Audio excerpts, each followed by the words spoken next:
It is Wednesday, my dudes, and time for an old man yapping. I have seen a lot of people over the years talk about what does it take for a business to succeed. If you're starting a small business and you want it to be successful, what's the most important thing that you need? And I have heard all of the bullshit responses to that. And the reality is, if you want to build a sustainable, independent, multi-million-dollar business from scratch, there is one critical thing that you need. I've talked to a lot of business owners. I've helped a lot of business owners. I've seen a lot of businesses crash and fail and go into bankruptcy. I've seen a lot of businesses succeed and move onward. I can tell you exactly what it is. The one dividing line, the one thing every successful business has that the unsuccessful businesses didn't, and obviously this is just my experience. Maybe other people have seen different things, but what I personally have seen, what I personally have drawn the line across and gone, this is the line between success and failure, $250,000. Not what you wanted to hear, is it? Of course it's not what you wanted to hear. The truth is never what you want to hear.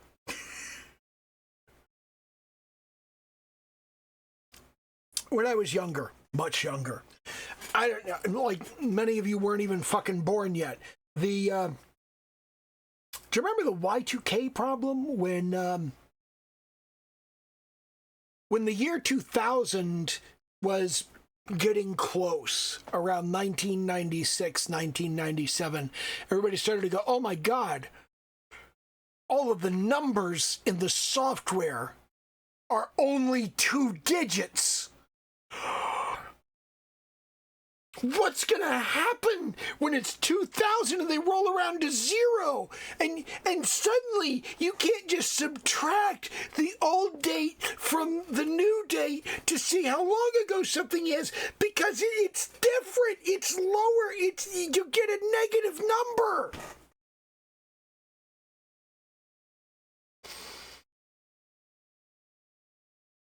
Not that fucking hard, really? But thousands of systems across the world had assumed back in the 1970s and 1980s that surely nobody would still be using this program in the year 2000. Like, even if they were, surely they would have somebody on staff who was a programmer and could fix it.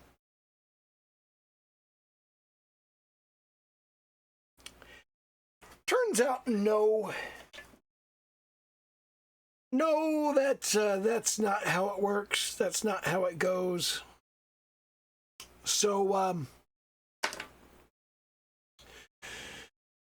So they suddenly found themselves in a difficult predicament. And that predicament was, we have millions upon millions of lines of mainframe COBOL on IBM 360 and 370 mainframes.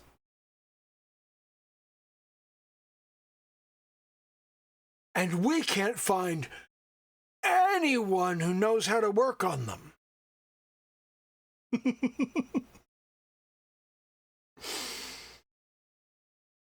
I made so much fucking money. My core requirement in my independent contractor agreement was, as long as I'm on contract, as long as I'm on call, I have a minimum of 4 hours. I get paid for 4 hours of work every day, Monday through Friday, whether you call me or not, as long as I'm on contract. So if you come up with a new thing and you go to send it to me, you go to the back of the line of people that have sent me things, unless I'm on contract. And then I get 4 hours pay every single day, as long as I'm on contract. I had a half dozen clients. I was getting paid for 3 days of work. If I did nothing, I'd be at the fucking skate park working on my spine transitions and getting paid. And after a couple of years of that, I looked at my bank account and I had $335,000.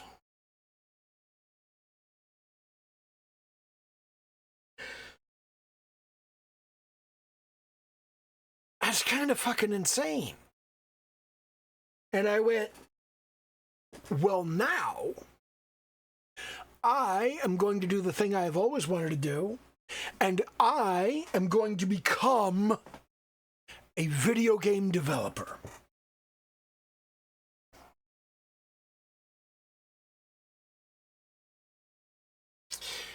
I don't want this video to be about how much it fucking sucked trying to work with Sony Computer Entertainment America.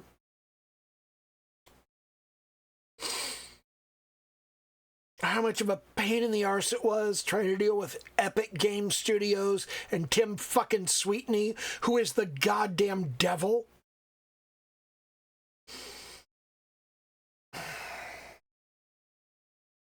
When I look back on that, my biggest regret when I tried to go into video game development as like a real publisher in like the early 2000s, as I tried to go into that, my biggest regret is I never even tried to talk to Valve. And they're local. Like I was in the Seattle area.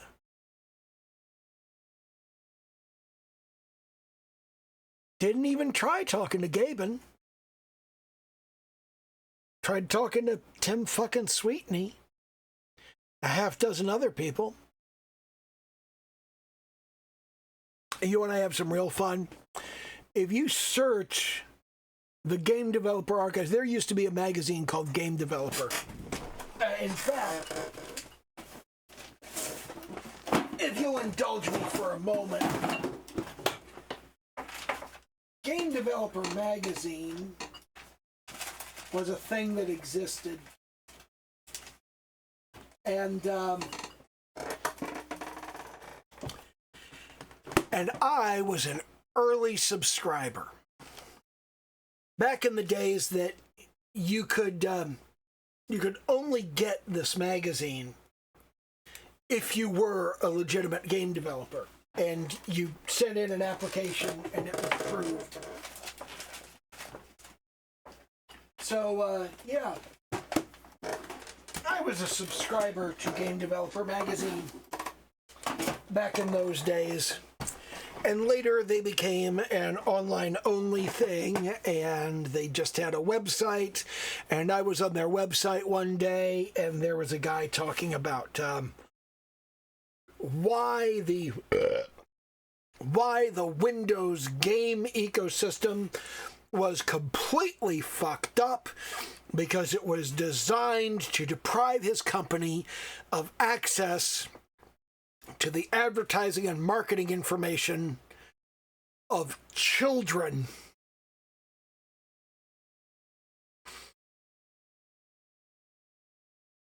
And I responded to that article and I said, if games for Windows and their protection of children is fucking up your marketing plan, then your company sucks and your marketing plan sucks.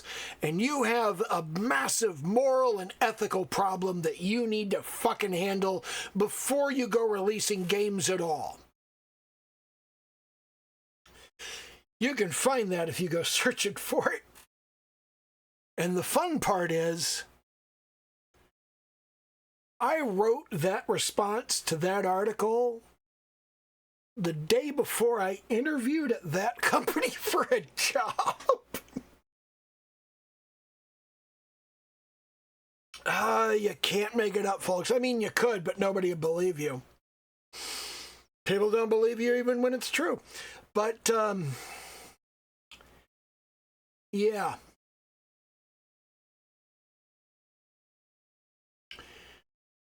When I tried to go into full-time game development, I contacted one of the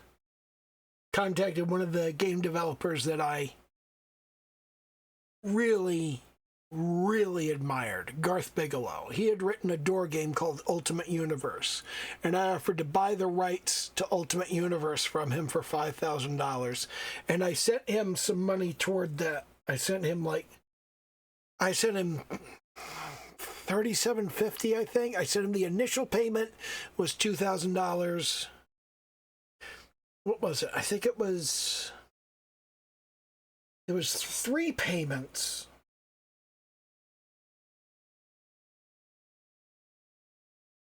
So it was 15.2? No, that's not right. I don't remember how we split it up, but I sent him more than half of the payment. But then shit went down the fucking tubes, and I never sent him the rest of the payment, and the situation with the rights went into limbo, and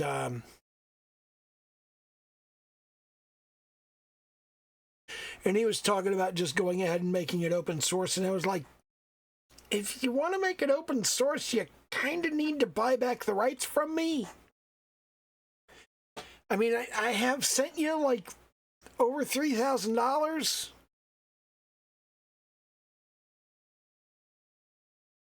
And Garth was sick, and he didn't have the money. So he couldn't buy the rights back, and he couldn't release it into the public domain. So he just kind of said, I'm going to release the intellectual property completely into the public domain, but I can't release any of the code because I sold it. And that was my fault. It's my fault because I'm the one who put it into limbo. Anyway, I had $335,000, which is enough to try and make a go of it. And I pushed to make a go of it. And it did okay for a couple of years. And then around 2005, everything went straight to shit. You know what actually happened? Here's the thing. I was up late one night, and I was working on some reports. I was working on some stuff, and I was watching TV. I was watching Adult Swim. And the ad for Monster.com came up. And those of you who were adults in that time, or who were watching Adult Swim around that time, you may remember this. The guy who's in the office full of monkeys and saying, I'm sorry, I'm doing the best I can, but my office is full of monkeys. I saw that commercial, and I may have been drinking. And I said, that's my company. That's my company. My company is full of fucking monkeys. We work for monkeys. My clients are monkeys. My contractors are monkeys. I got all these fucking monkey projects that my fucking monkeys are doing for my fucking monkey clients.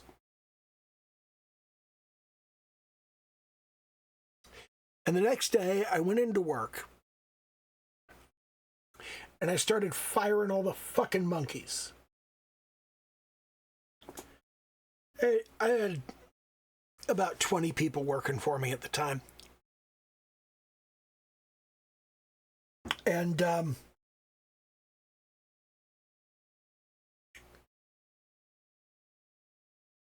I fired about 8 of them. About 8. Exactly. I fired 8 of them. I remember their names, but I don't want to I don't want to call them out.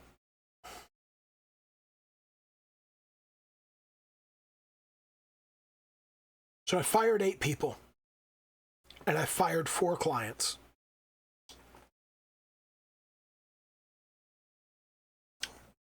And I canceled some contracts. And here's the thing. I'm a fucking idiot. Because things don't just stop where you do them. You're not the god of your business. I fired those 8 people. And a bunch more people that liked those people and were friends with those people and thought those were good people who shouldn't have been fired, they quit. There's like 6 of them. And the clients that I fired, some of my other clients were friends with them, and they got upset that I fired their friend, so they fired me. And when I canceled projects and said, this project's stupid, we're not going to work on it anymore, they said, well, fuck you, we're canceling all of our other projects with you. And the end result was I ended up with 6 people that still worked for me, and 1 client that we were still working with, and 1 project that we were still working on. Well, 2 projects, 1.5 projects. There was 1 real project and 1 kind of half project they had us working on part-time. He'd have us work on it for a while, and there you go, I don't want you to work on that anymore. Okay, now I want you to work on it again. And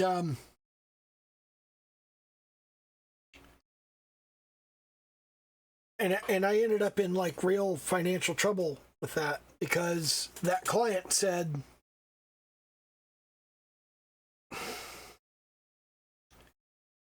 I need a minute here. Okay, so the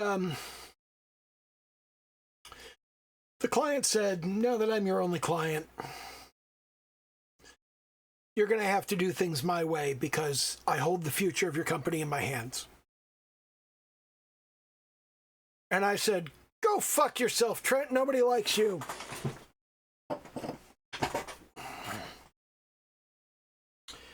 And I fired him, the last client. And I told all of the contractors, I had 6 people left. They were still working for me there. And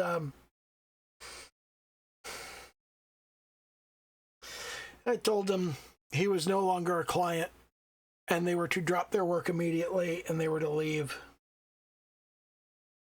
And they did.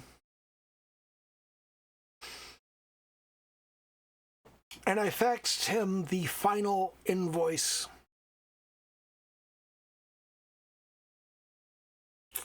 And he faxed it back with an obscenity scrawled on it. He wrote "fuck you" on the invoice and faxed it back. And I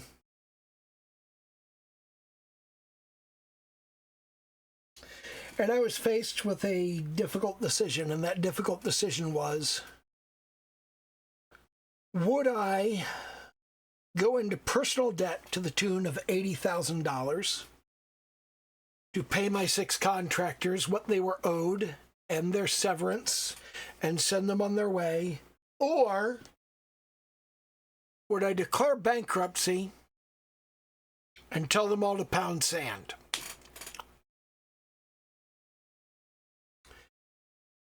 I chose to go into personal debt because, number one, I don't want to declare bankruptcy. And number 2, these are people. These are my friends. They have families. So I needed to make sure they got paid. And I did. But it completely fucked me for several years.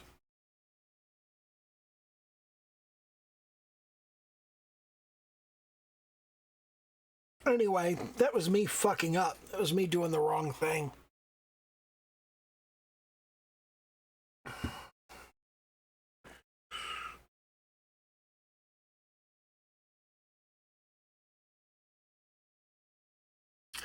So anyway, the point is that after I did that, I tried repeatedly to build up a new company from nothing, from a shoestring. And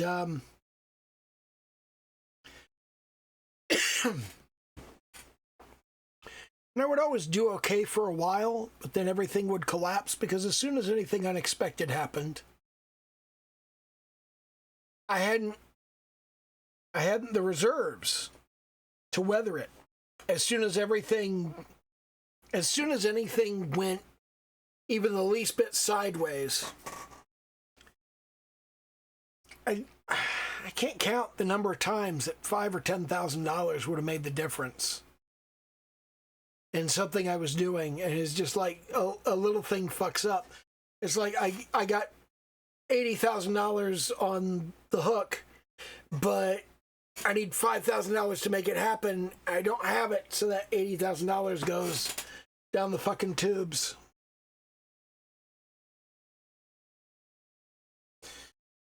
That's happened so many fucking times. So many goddamn times. You got 6 figures on the hook, and you just need to put a few $1,000s into it to reel it in. If you don't have that few $1,000s, then the 6 figures is gone.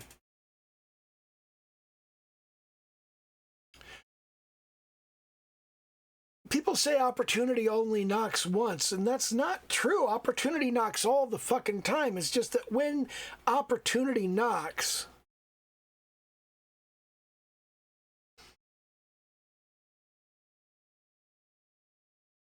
there's a price tag to answering. And if you can't afford it, opportunity walks away.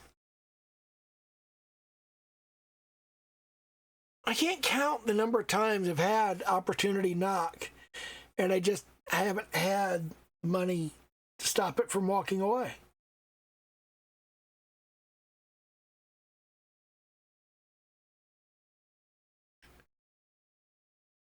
And a lot of people will say, you know, well, the time you spent working on the Y2K stuff, that was opportunity knocking, and that's why it only knocks once.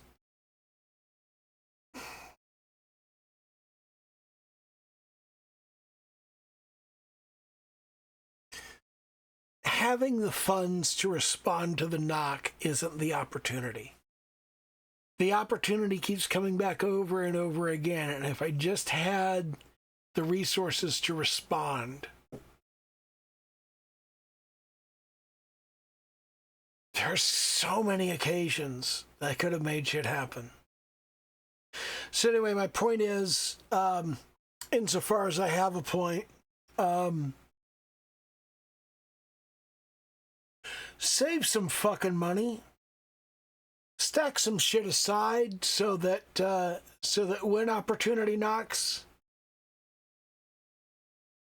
you can answer, because it's not going to be free.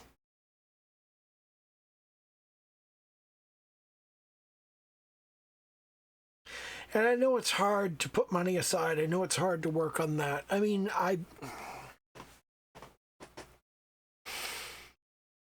I managed to, I have a little sideline that pulls in just over $200 annually. And that's my make shit happen fund. I don't use it for anything else. I use it for trying to make shit happen. At present, what that means is I use it to pay my domain registration fees and cover my Clip Studio Paint upgrade pass. That's all I do with it. And that leaves me like $50, $60. for the rest of the year.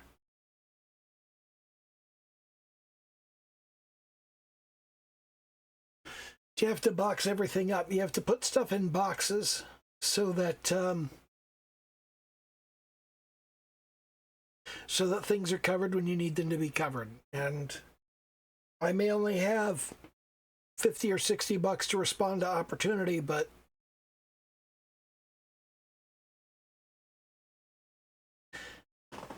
I got something.